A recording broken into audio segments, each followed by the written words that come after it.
Welcome to episode 36 of Terese Talk. I'm your host, Terese Main. By day, I co-host a morning radio show on a network in New York and Pennsylvania.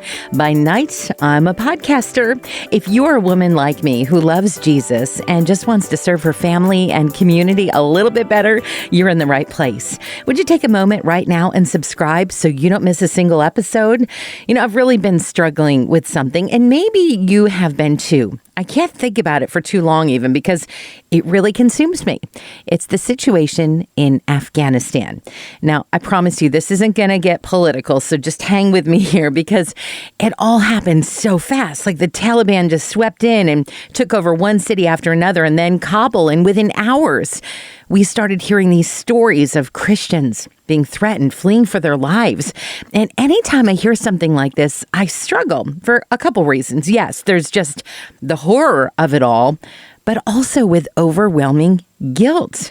Have you felt this? Why are they there and I'm here?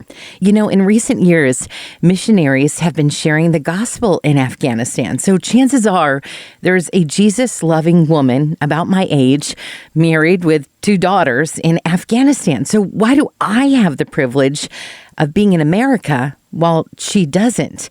The reality is that none of us know why God chooses to put some people in one situation and equally worthy people in the complete opposite situation. For my thoughts are not your thoughts, neither are your ways my ways, declares the Lord. For as the heavens are higher than the earth, so are my ways higher than your ways, and my thoughts than your thoughts. That's from Isaiah 55. The reality is we may never know why God chooses to put us through what he chooses for us, or why he chooses someone else for what they have to endure. But we have to trust in his purpose, trust that it's good, trust that it's fruitful, that there's a reason for it. So what do we do in the meantime? Well, while there are a lot of things I do not know, one thing I do know is that God has a purpose for each of our lives, and you just have to ask him. I cry out to God Most High, to God who fulfills his purpose for me. That's from Psalm 57:2.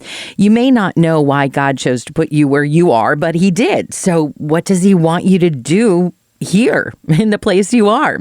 Make that your mission. Pray about it, seek it out, and do it. Don't waste your position. Don't waste your privilege. Make it matter.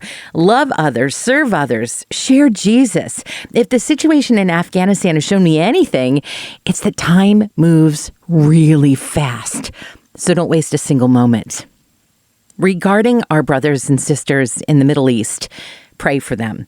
The Voice of the Martyrs has a pretty powerful prayer list that I've posted in the notes for this episode. But you could pray for God's protection as Christians flee from home to home seeking safety. Pray for fellowship, that believers would find other believers to pray and worship with.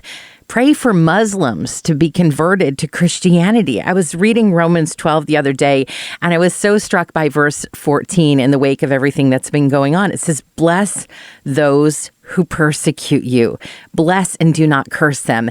And a lot of times in the United States, we go, oh, this persecution, it's nothing like what people are experiencing. Our brothers and sisters in Afghanistan are going through right now. That's true persecution. And it's hard to pray blessings on the Taliban, but it's God's working in their lives that's going to bring them to salvation. If that's going to happen, we have to pray for it.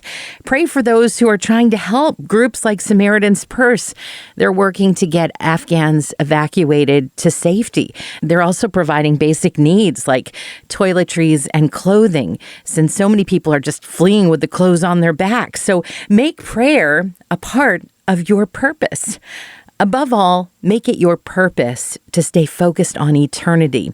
It won't just change your mindset, it will change everything. Philippians 4 says, do not be anxious about anything, but in every situation by prayer and petition, with thanksgiving, present your request to God.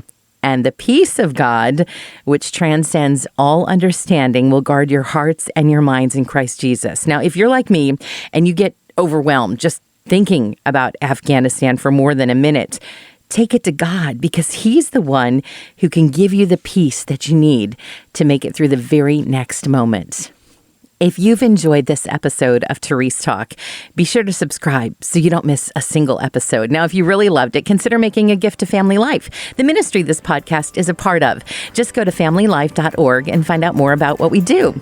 Did you know that Family Life offers a variety of podcasts? There's family programming with Family Life Kids, the latest issues with Family Life News, our latest podcast, The Sunny Side, filled with real-life stories of God's goodness, and If That Makes Sense, a Family Life original podcast where they talk about what life is really like as a Christian in your 20s. They're all free and on demand at familylife.org/podcast.